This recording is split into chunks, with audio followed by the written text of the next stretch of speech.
Bonjour et bienvenue à tous les téléspectateurs et toutes les téléspectatrices. Vous êtes en direct sur les écrans de la télévision Espoir 47 depuis la ville de Tchévier dans la préfecture de Zior. Bonjour donc et bienvenue au plateau de cette émission que nous allons consacrer à établir un tout petit peu le bilan du passage de M. Aoumé Zounou à la tête de la primature par 2 fois. Il a été reconduit après les législatives. Nous allons voir à peu près ce qu'on peut retenir de son passage à la primature. Également, essayer de tailler le profil du nouveau Premier ministre qui va accompagner le chef de l'État, le président élu, dans ce 3e quinquennat. Et si le temps le permet, nous allons faire un tour d'horizon, voir des questions de société, notamment la vie chère dans nos communautés, puisque depuis quelques jours, on ne cesse de parler de la hausse du prix du maïs. C'est vrai que l'ANSAT a promis de déverser ces maïs sur le marché. Qu'en est-il exactement? On va en parler dans cette émission. Et nous sommes avec le directeur de publication du journal Togo Réveil, Germain Pouli. Germain, bonjour et bienvenue.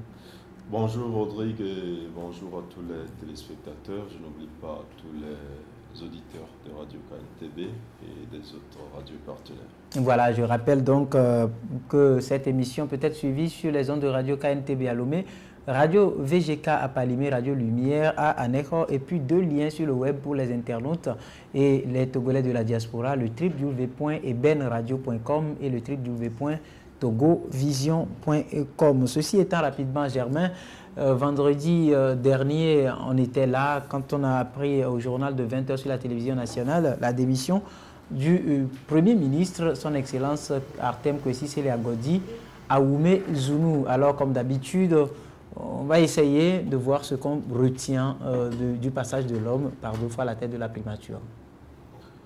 Que retenir donc du passage de l'homme? Je crois que le bilan est difficile à faire. Je pense que le bilan le plus éloquent va être fait par le chef de l'État, devant qui le Premier ministre est totalement responsable. Nous, en tant que citoyens, on ne peut que constater la coordination de l'action gouvernementale dans la mise en œuvre de la politique du chef de l'État par le Premier ministre Artem Aoumé Zounou, qui a déjà été reconduit donc, au lendemain des législatives de 2013. À l'époque, certains avaient estimé qu'il avait un bilan qui était acceptable. D'autres ont estimé que c'était un bilan mitigé. Qui était mitigé. Un 3e groupe qui estimait qu'il n'a pas été à la hauteur de sa tâche. Mais on a finalement compris qu'il a été reconduit, ce qui voudrait dire quand même qu'on lui a donné une occasion de poursuivre, de faire mieux, pourquoi pas. Et donc, pour ce 2e mandat, puisqu'il ne s'agit pas de mandat pour le Premier ministre, on ne peut qu'une fois encore, comme la première fois, féliciter le gouvernement Aoumé Zounou pour le succès de l'élection. Parce que comme en 2013, vous savez, les élections au Togo jusqu'en 2005 ont été assez contestées. Le Togo a été placé sur le banc des accusés des nations réfractaires aux bonnes élections et à la démocratie en général.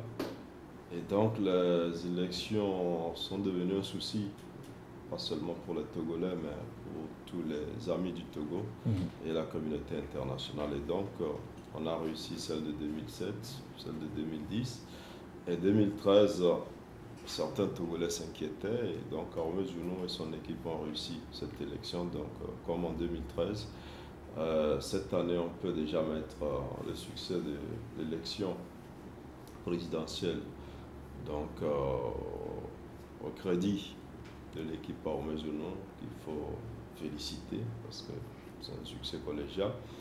En même moment aussi, on peut mettre la victoire du candidat fort, en partie aussi sur la bonne marche de certains départements ministériels qui ont eu donc à donner le meilleur d'eux-mêmes pour essayer de matérialiser la vision du chef de l'État à travers des politiques assez ambitieuses, notamment quand vous prenez au niveau des infrastructures.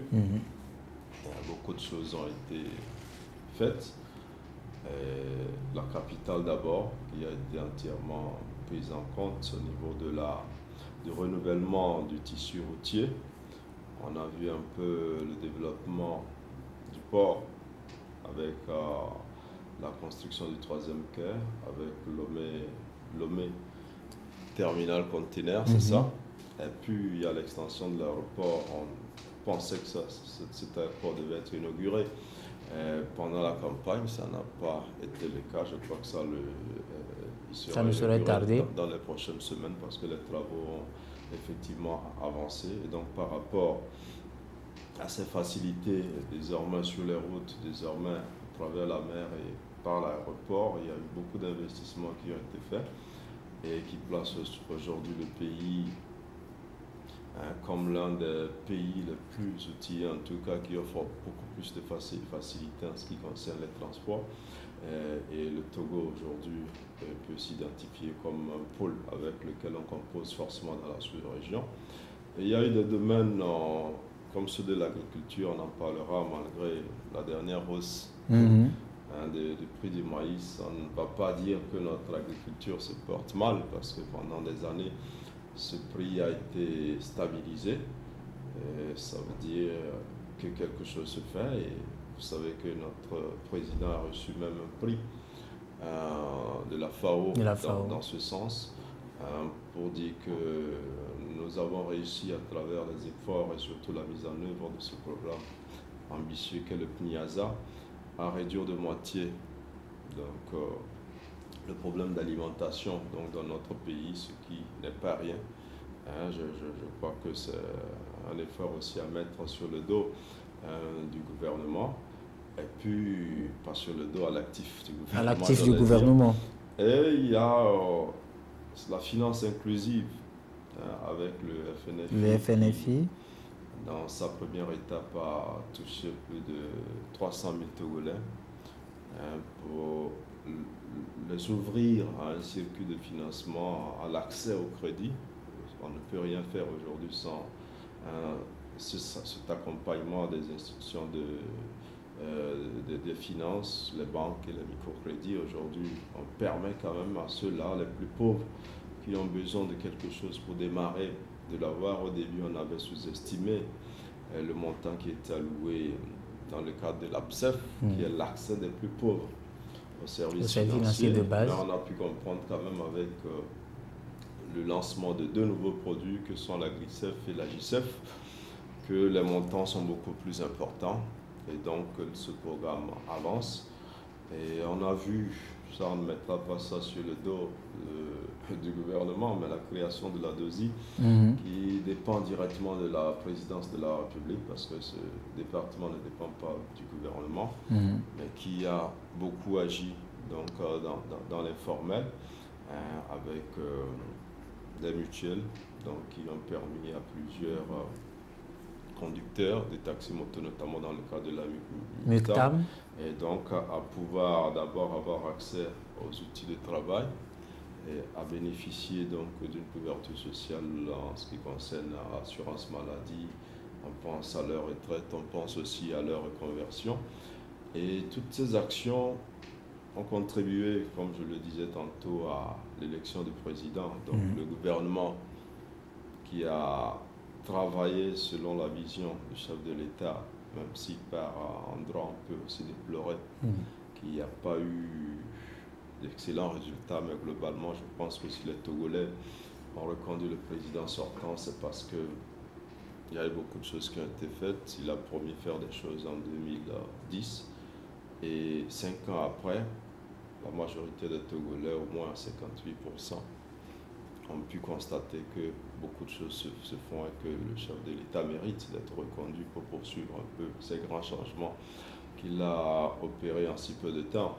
Donc ça aussi, le gouvernement peut récolter un peu, contribuer parce qu'après tout, ce n'est pas le chef de l'État lui-même qui était sur tous les terrains. Voilà, à le faire, le chef de l'État, puisque je le disais tantôt, le Premier ministre est totalement responsable devant lui. Il n'est pas responsable devant l'Assemblée nationale, même si il vient présenter son programme de gouvernement à l'Assemblée. Cette Assemblée ne peut pas le révoquer, il n'est pas responsable devant l'Assemblée, donc il est responsable devant le chef de l'État.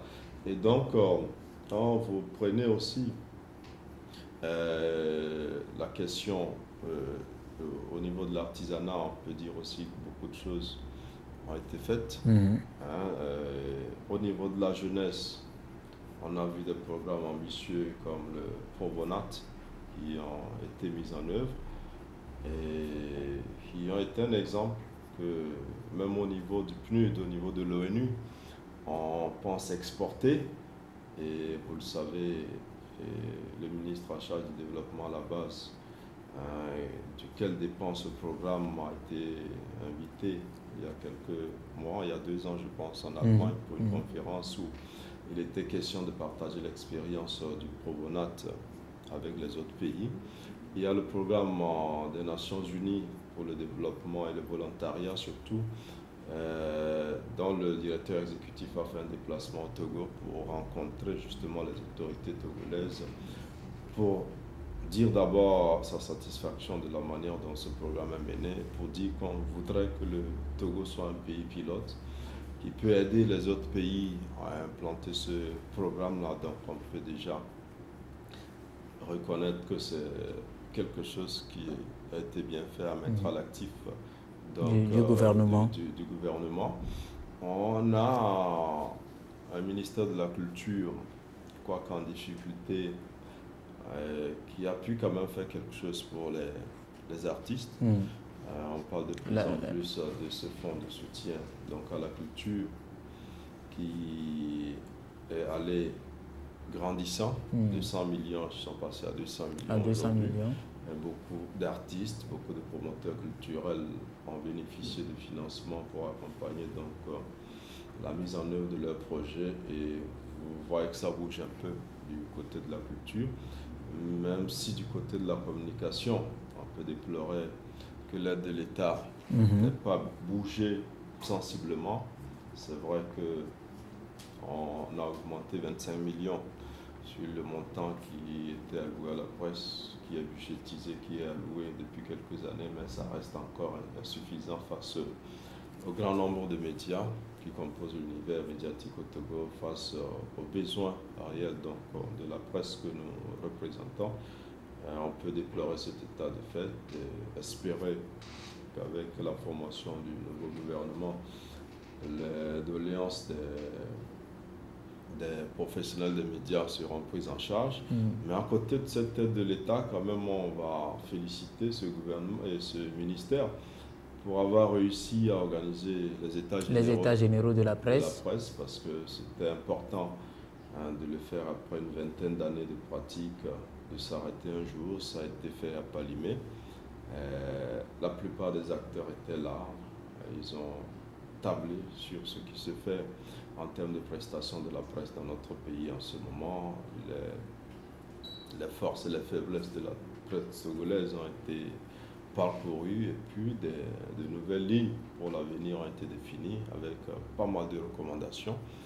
Et il y a 2 mois, un peu plus de 2 mois, un comité a été mis en place donc, pour la mise en œuvre donc, de ces recommandations. Et pour cette occasion également, le ministère de la Communication, de la Culture et de la Formation civique a pu, donc, en concert avec la DOCI, lancer aussi la mutuelle des artistes et des journalistes du Togo, qui est quand même une structure assez importante, qui va beaucoup aider à sortir de la précarité les journalistes et les artistes qui ont quand même plusieurs points en commun. Donc on peut déjà féliciter le gouvernement pour cela. Je reste toujours au niveau de ce ministère qui nous concerne beaucoup plus, communication, culture et formation civique, pour aussi féliciter l'instauration du mois du civisme.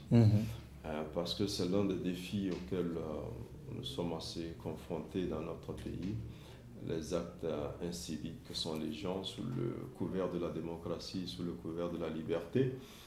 Les gens se permettent tout et on ne ressent plus cet attachement qu'on devrait avoir avec les valeurs de la nation, même les valeurs familiales, les valeurs par rapport à la société dans laquelle nous évoluons. Et il était question vraiment que la sensibilisation revienne. Et ce mois du civisme, c'est vrai qu'on le ressent beaucoup plus dans le domaine de la lutte contre l'insalubrité. Où tous les premiers samedis du mois, les jeunes s'organisent dans les quartiers pour essayer d'assainir l'environnement dans lequel il évolue. Mais on peut donc déjà se féliciter de cela.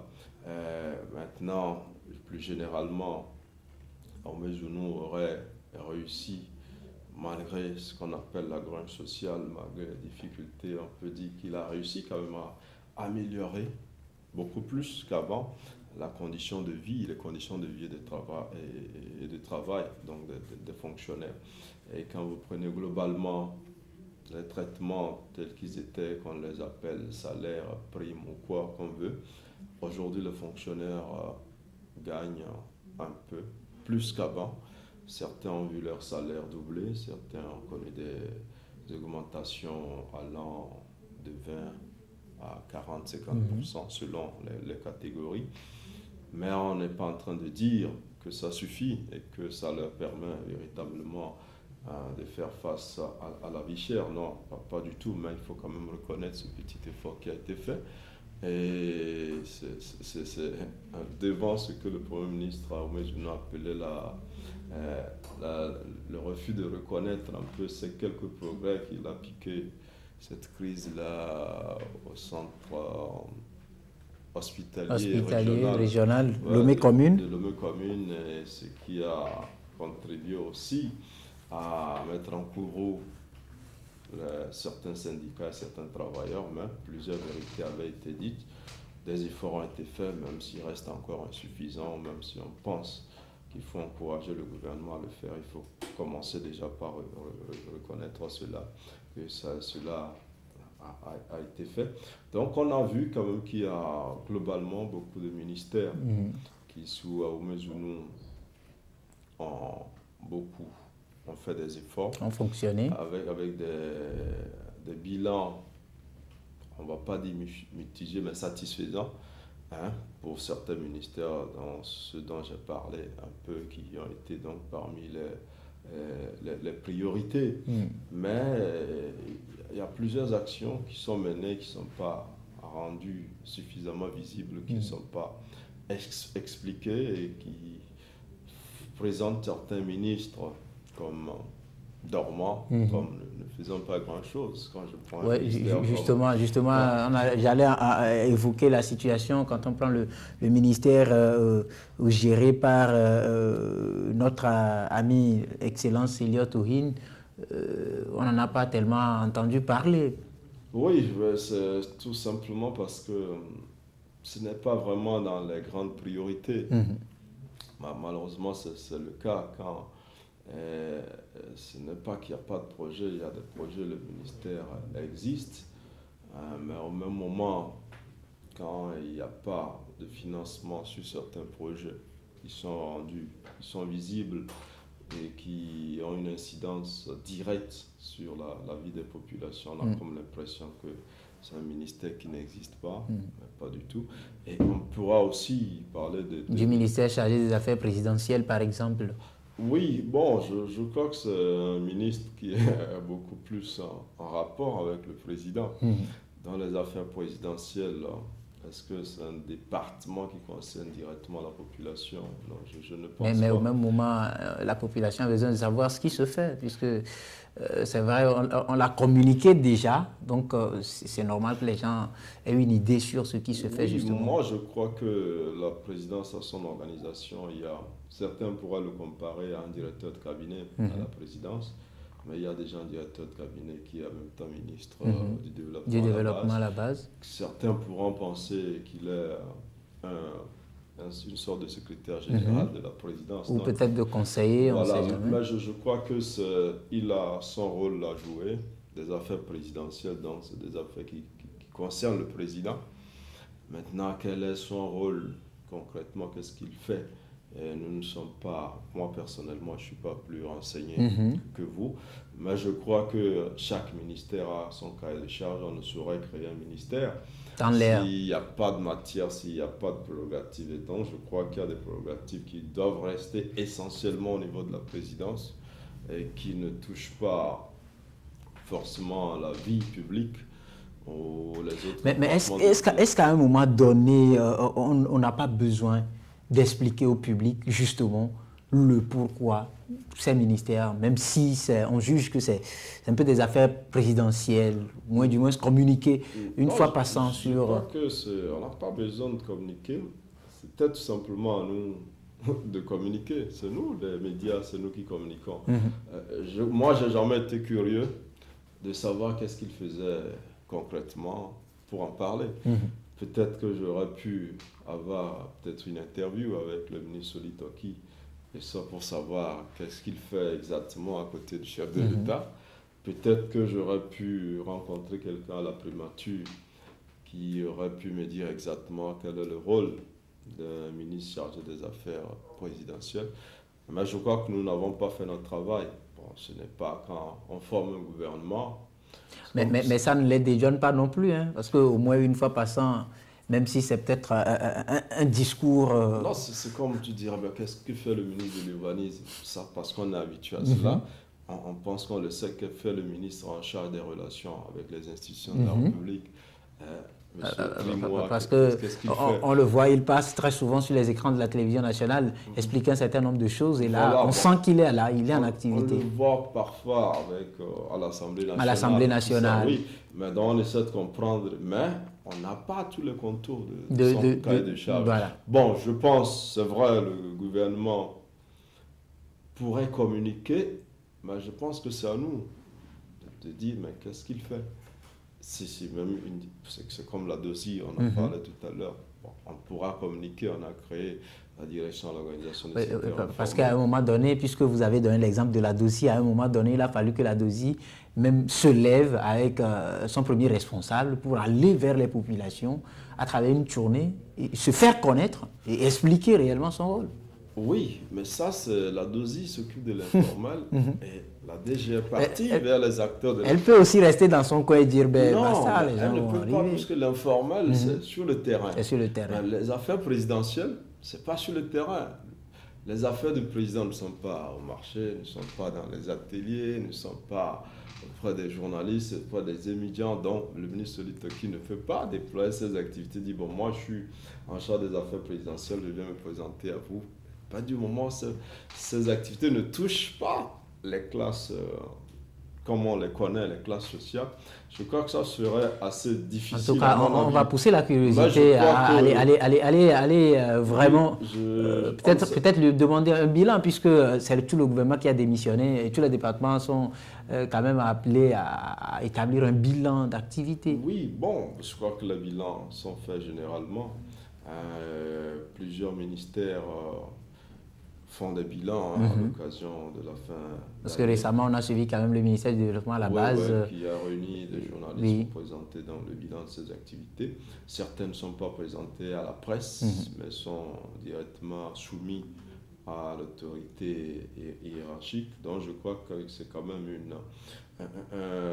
une démarche assez intéressante parce que les ministres sont tenus d'avoir des résultats et donc soit au niveau du Premier ministre, soit directement auprès du chef de l'État, ils sont tenus donc, de rendre compte de leurs actions, de faire le point sur leurs activités. On sent une forme de gouvernance plus active imprimée par le chef de l'État et qu'on a beaucoup vu sur le Premier ministre Gungbo d'abord et qui s'est poursuivi donc avec Ahmed maintenant, c'est vrai, je ne dédouane pas le gouvernement en disant pas et vous ne communiquez pas, Mais en même temps, je dis que c'est nous, la communication c'est nous, les médias c'est nous, les journalistes c'est nous qui avons comme activité la recherche, le traitement et la diffusion de l'information. Donc moi, je l'avoue humblement, je n'ai jamais été curieux de savoir c'est quoi exactement les affaires présidentielles,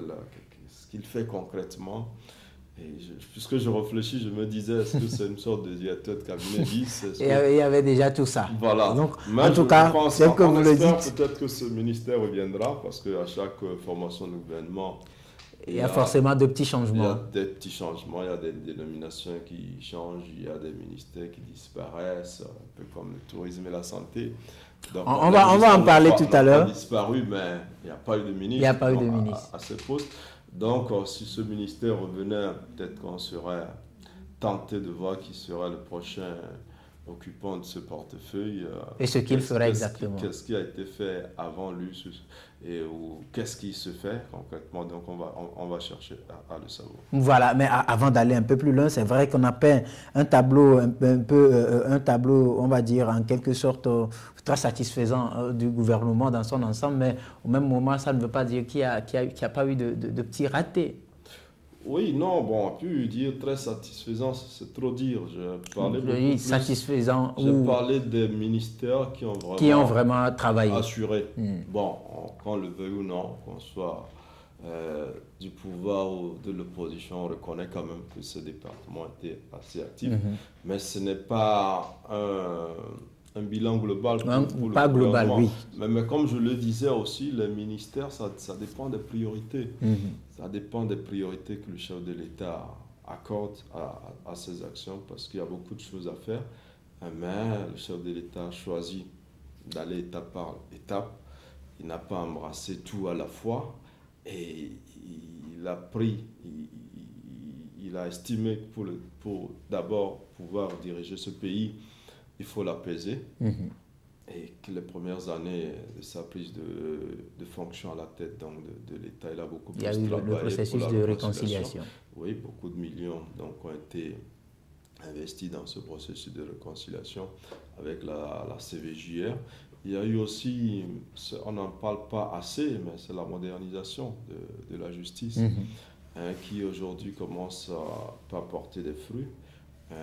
Dans ce cadre, on a vu que les affaires ne traînent plus beaucoup au niveau de la justice. C'est vrai que les acteurs de la justice ont vu un peu leurs conditions de travail s'améliorer. Ils ont été suffisamment formés. Et il y a eu l'arsenal juridique aussi qui est passé à l'Assemblée nationale, qui a été revisité. Je pense notamment au Code des personnes et de la famille qui a été adopté avec de nouvelles dispositions. Il y a le Code pénal et le Code de procédure pénale qui sont en attente donc d'être adoptés. Mais il y a aussi des projets de construction de prisons pour essayer de désengorger donc, les prisons qui existaient qui sont déjà assez surpeuplées. Mais en même temps, il y a un peu ces actions-là qui permettent de vider les prisons, c'est-à-dire de juger un peu plus vite les justiciables. Pas comme avant, et quand vous prenez les assises par exemple, qui étaient organisées une fois l'an, aujourd'hui on organise les assises au moins deux fois.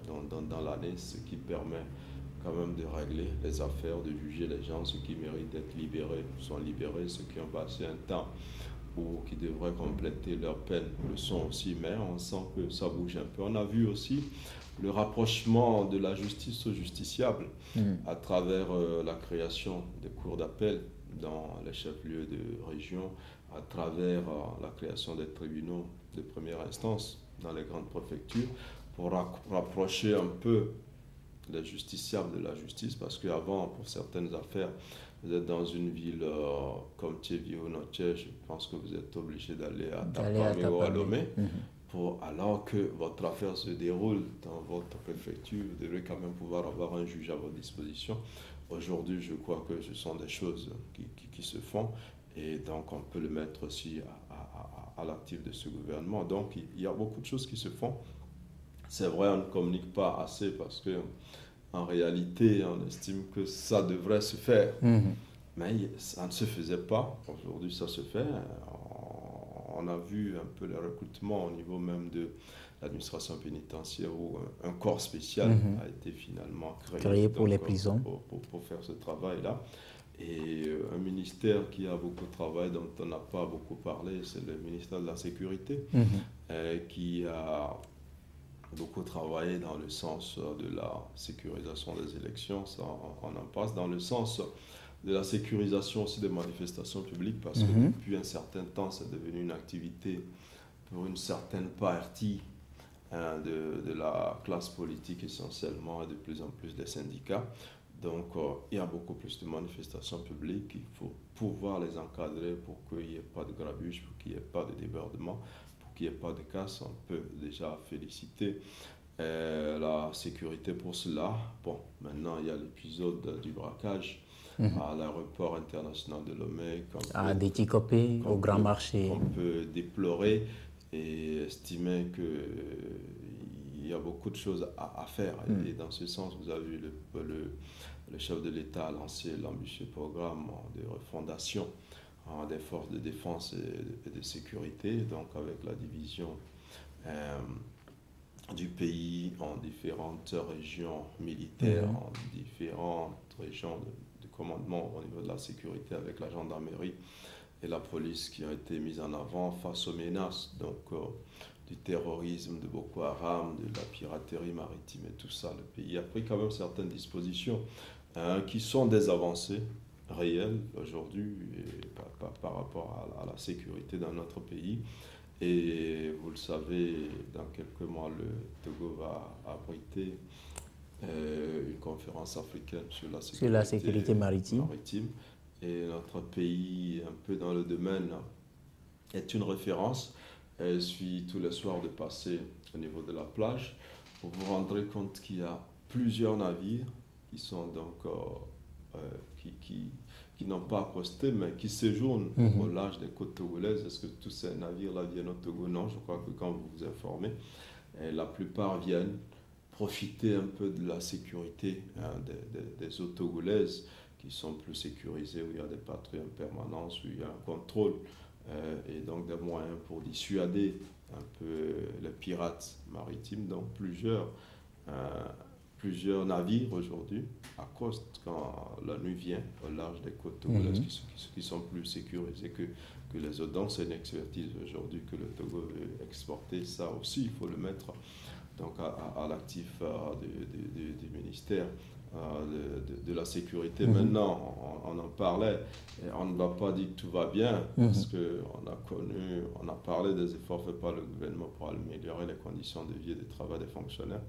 Mais on a vu que les revendications allaient sans cesse grandissantes et on a connu un peu ce qu'on a appelé la grogne sociale avec un gouvernement qui estime qu'il l'a fait dans les limites de ce que pouvait permettre le budget, mais qui, on sent aussi, veut aussi faire ailleurs, parce qu'il ne s'agit pas tout simplement de tout donner aux fonctionnaires pour dire que le pays va bien. Il faut aussi que les autres composantes de la société togolaise en bénéficient. On a parlé notamment de la finance inclusive, par l'exemple du soutien aux artistes, du soutien à la création d'entreprises, avec des projets ambitieux comme le FAEJ et tout ça. Donc je crois qu'il faut aider les jeunes aujourd'hui à défaut de trouver un emploi, à créer leur propre affaire. Et quand vous lisez le dernier communiqué de l'UFC qui faisait un peu le point sur ces 50 collaborations avec le pouvoir, vous allez reconnaître quand même que l'UFC attire l'attention sur la nécessité de renforcer dans les efforts et la politique en faveur des jeunes et de l'emploi des jeunes. Donc tout cela, ça mérite d'être fait. Il y a les infrastructures qu'il faut mettre en place. Donc on va dire que le gouvernement a quand même travaillé, mais il y a beaucoup de choses à faire et il faut aussi une équipe maintenant beaucoup plus soudée, beaucoup plus... Mais avant d'aller vers une nouvelle équipe qui va éventuellement succéder à l'équipe d'Aoumé Zounou. On va parler de cet aspect-là. On a vu quand même, vous-même, vous avez eu à le souligner, qu'avec les deux gouvernements Aoumé Zounou, il y a eu des postes. C'est vrai que la santé avait un ministre. C'est après la reconduction que ce portefeuille a été rattaché à la primature. Il n'y a plus eu de ministre. Mais au niveau du tourisme, on n'a pas quasiment eu de ministre. Comment cela peut s'expliquer? D'aucuns estiment que normalement, c'est des postes qui ont forcément besoin de ministres. Bon, non, je crois que ce n'est pas l'approche que le gouvernement a en ce qui concerne le tourisme. Pendant longtemps, c'est vrai, on a parlé d'un haut commissariat voilà, qui n'arrive pas encore. On a eu des ministres du tourisme, mais aujourd'hui, je crois qu'on évolue vers un office ou une agence.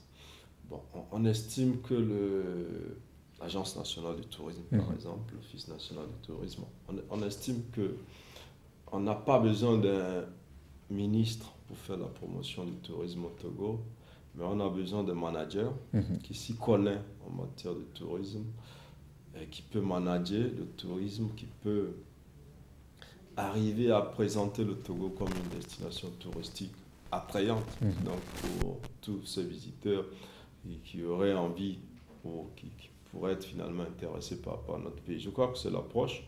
Et le chef de l'État, je pense, selon certaines indiscrétions que nous avons eues au moment où on attendait la nomination de ce ministre, cherchera cette personne-là qui a ces qualités-là pour manager le tourisme togolais comme pratiquement un homme d'affaires qui vend une affaire. Qui vend un produit qui est la destination Togo. Il ne s'agit pas d'en faire un poste. Donc c'est en quelque sorte donner le secteur à ses professionnels. Oui, bon, je crois que c'est beaucoup plus dans cette logique que la réflexion se poursuit. Il faut évoluer vers une agence nationale du tourisme ou un office national du tourisme avec un style de management différent de l'organisation de l'administration traditionnelle d'un ministère de tourisme. Donc je crois qu'il y a beaucoup de choses à faire dans ce domaine aujourd'hui. Le Togo revient comme une destination parce que nous avons renoué avec la démocratie. Nous ne sommes pas ce pays à risque qu'on a présenté quelque temps à certains touristes où c'était un pays où on ne recommandait pas aux gens. Nous sommes un pays aussi débarrassé, pas débarrassé mais qui n'a pas connu des problèmes comme Ebola. Nous sommes un pays reconnu sur le plan mondial comme disposant de certains sites assez intéressants. Importants également. Comme le château Tamberman, comme les parcs animaliers, comme la zone des plateaux. La maison des esclaves et tout. Je crois que nous avons des sites qui peuvent attirer les touristes et surtout nous avons ce peuple assez hospitalier. Qui vend une matière rare qui est l'accueil. Donc je crois que le Togolais est réputé pour cela et toutes ces qualités, il faut pouvoir trouver un créneau pour les vendre. Et le ministère du Tourisme a quelque peu montré ses limites. Peut-être la nouvelle vision portera plus de fruits, on n'en sait rien. Il va falloir trouver donc une formule pour pouvoir rapidement relancer l'industrie hôtelière au Togo. Maintenant, si on prend le ministère de la Santé, est-ce qu'on avait forcément besoin de rattacher ça à la primature? Je crois que c'est un ministère assez important. Très mobile également. Oui, et est-ce qu'on a besoin de le rattacher à la primature? Je n'en sais rien. Puisqu'aujourd'hui, on tend vers, juste en termes d'analyse, on a vu tous les problèmes qui ont secoué un tout petit peu le secteur. Au Togo pour être ministre de la Santé, j'en sais rien. Il y a des docteurs, hein? Voilà, maintenant, ce qu'on peut quand même dire, c'est qu'il y a un ministère de la Santé et un secrétaire général, un directeur de cabinet. Donc le ministère fonctionne, mais il n'y a pas un ministre. Il y a un ministre, disons le Premier ministre, parce que de plus en plus, il représente le ministre de la Santé lors des grandes conférences internationales. C'est le Premier ministre qui y va. Donc le Premier ministre, c'est le ministre de la Santé. Maintenant, est-ce qu'il est à la hauteur de ça aussi, c'est une autre question à poser. Mais je crois que, contrairement à ce que nous disons, le ministère existe. Maintenant, il n'y a pas un ministre, parce qu'on a un Premier ministre qu'on ne voit pas trop facilement dans la peau d'un ministre de la Santé. On pense qu'il est Premier ministre, il devrait le rester, et nommer ou avoir un ministre de la santé qui dépend de lui, ce qui n'est pas encore le cas, mais en dehors du ministre, qui est provisoirement le Premier ministre, je crois que toutes les structures fonctionnent, oui. existent. Et vous avez vu que les syndicats qui agissaient au niveau de la santé régulièrement se sont adressés au Premier ministre, soit directement à son directeur de cabinet, qui finalement est comme le directeur de cabinet du ministre de la Santé. Du ministère de la Santé. Voilà, maintenant, est-ce qu'on va pouvoir évoluer comme ça dans le prochain gouvernement? On n'en sait rien. D'ici là, je pense que les choses peuvent évoluer. Voilà, jusque-là, les choses peuvent évoluer. Au même moment, au sein du gouvernement, on a vu qu'au niveau de certains ministères, d'aucuns l'ont appelé cumul de fonctions. Vous prenez par exemple le ministère du Développement à la base, on a quasiment rattaché l'artisanat, l'emploi des jeunes, la jeunesse et tout.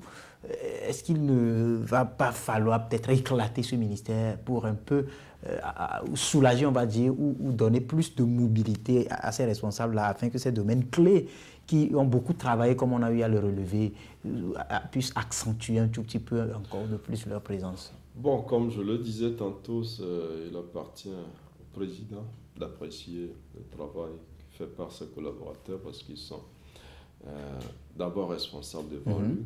Maintenant, on l'a reconnu tous, il y a eu des résultats, notamment au ministère du Développement à la base.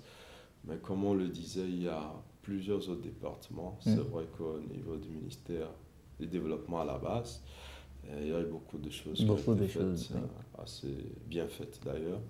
Maintenant, au niveau de l'artisanat, on a parlé de cette réorganisation qui a permis à l'artisanat d'évoluer un peu avec ce soutien au groupement interprofessionnel des artisans, le JIPATO. Et on a vu un peu ce fonds qui permettait aux artisans de commencer leurs activités qui a été mise en place. Mais on pense aussi qu'on peut faire encore plus. Au niveau de la jeunesse et de l'emploi des jeunes, il y a eu le Provonat dont on en a parlé et qui a été un peu détaché. Je pense qu'il y a une agence maintenant au niveau du Provonat qui est toujours sur ce ministère mais qui fait son travail. Maintenant, est-ce que c'est la meilleure formule? Nous, on ne peut pas dire si finalement le chef de l'État est totalement satisfait de la façon dont ça se fait ou pas, on n'en sait rien. Peut-être ce qu'on aurait pu déplorer auprès de cette dame qui fait beaucoup, c'est peut-être aussi ce portefeuille de directeur de cabinet qu'elle gère également. Qui est pratiquement un ministère. Maintenant, est-ce que en tant que femme d'action reconnue, est-ce qu'elle est à même d'assurer sur tous ces plans? Est-ce que son travail satisfait le président de la République? Non, je crois que c'est lui qui devrait répondre et savoir si c'est la formule. C'est la formule idéale. La formule gagnante, s'il faut la poursuivre ou pas.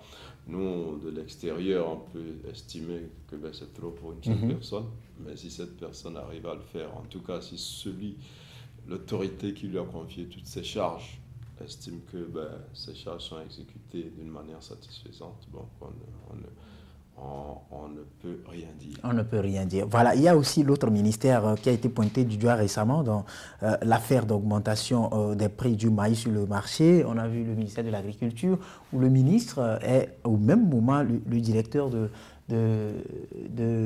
l'agence qui s'occupe un peu de la sécurité alimentaire. Oui, non, mais je crois qu'on en a vu des ministères de la sécurité ici. Parce que ici, dans ce cas d'espèce, le DG devait être comptable devant le ministre, sauf qu'on a vu... En janvier, on a vu le ministre de la Sécurité qui était le DG au niveau de l'aviation. L'ANAC, oui, c'est ça, non? De l'ANAC? Oui. Oui, non, l'ANAC, c'est... Non, il y a un truc sur le plan national. Bon, c'est pas grave.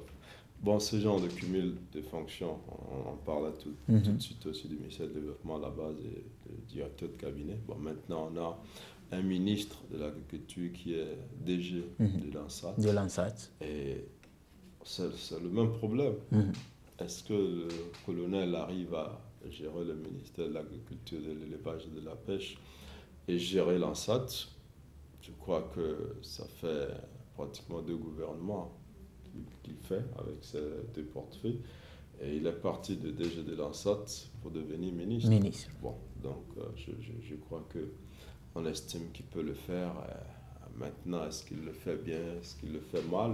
On n'a pas d'éléments d'appréciation. Parce que c'est un aspect qui a été très relevé dans cette histoire d'augmentation du prix du maïs. Les gens estimaient qu'il y a du cumul de fonctions, que peut-être en tant que DG de l'ANSAT, il dépend de lui-même en tant que ministre. Et donc, bon, maintenant, est-ce que le travail se fait, est-ce que c'est satisfaisant? Non, mais je pense que peut-être si on est dans l'optique qui a des compétences, il faut responsabiliser les gens, il faut décharger les gens. Parce qu'aujourd'hui, il y a des jeunes diplômés. Voilà, on va dire maintenant, il ne faut plus qu'il y ait de cumul de fonctions. Mais en même moment, ce n'est pas nous qui nommons. Celui qui nomme, s'il estime que ben, c'est cette personne qu'il me faut à cette place ou à ces deux places, et si cette personne qui a eu la confiance du président arrive à donner les résultats satisfaisants, bon, nous, qu'est-ce qu'on peut dire? Sinon, qu'on ne peut que humainement dire, bon, puisqu'il y a des compétences, il faut un tout petit peu... pourquoi ne pas essayer certaines personnes, voir si elles peuvent faire. Bon, mais, vous savez, en matière de politique, la confiance est un facteur assez important. Quand vous avez la confiance du chef, et surtout dans les domaines où il a besoin de quelqu'un de confiance, il le fait. Je crois que c'est son droit.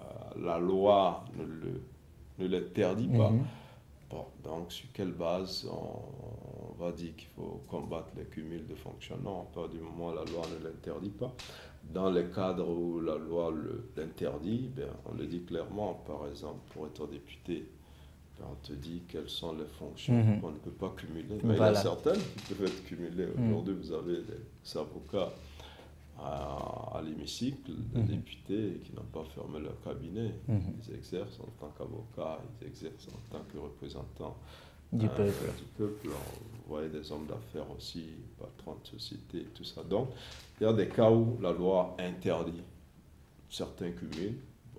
Ici, des cas dont nous parlons, il n'y a pas une opposition de la loi, donc on ne peut pas véritablement demander à ce que ça se fasse, j'allais dire, mais si les résultats ne sont pas bons, peut-être on peut critiquer les résultats et dire, mais voilà, c'est parce qu'il y a cumul que finalement les résultats ne sont pas ceux qu'on aurait espéré. Voilà, il nous reste 1 minute, on va rapidement tailler le profil de la nouvelle équipe qui va arriver. Est-ce qu'on change une équipe qui gagne? C'est comme ça, on commence par ça. C'est la grande question. Oui. Donc mais des fois, peut-être... non. Des fois... Bon, non, en fait, je m'amuse. L'équipe qui gagne, c'est pas vraiment forcément l'équipe gouvernementale, c'est le chef de l'État. Bon, maintenant, comme on le disait, il y a des ministères qui ont apporté des résultats spectaculaires. Il y en a qui ont apporté des résultats satisfaisants. Il y en a qui ont des résultats mitigés. Maintenant, comme je le disais, il s'agit de priorités parce que quand vous n'avez pas les moyens de travailler, parce que c'est le chef de l'État qui définit les priorités, c'est l'Assemblée nationale aussi qui définit les priorités dans l'adoption du budget.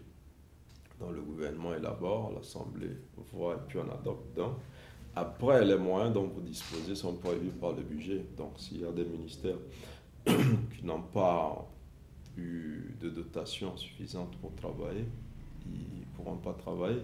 Mais il n'y a pas que l'argent, il y a aussi les qualités. Les compétences. Les compétences personnelles. Sa disponibilité également. Qui peut faire prévaloir dans certains domaines. Donc maintenant, c'est encore une fois, c'est celui qui a nommé toutes ces personnalités-là, qui va apprécier à quel niveau sa vision n'a pas été matérialisée parce qu'un collaborateur n'a pas été à la hauteur de sa tâche.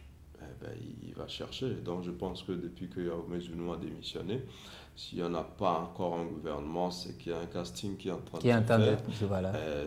Il y a certains qui méritent certainement d'être reconduits, d'autres peut-être seront mutés à d'autres départements, toujours dans le même gouvernement. Il y aura des départs aussi.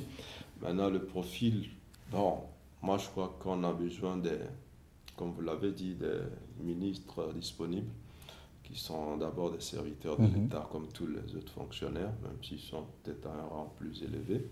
Mais on a besoin de ministres qui travaillent véritablement, compétents, qui soient présents sur le terrain, pas des bureaucrates.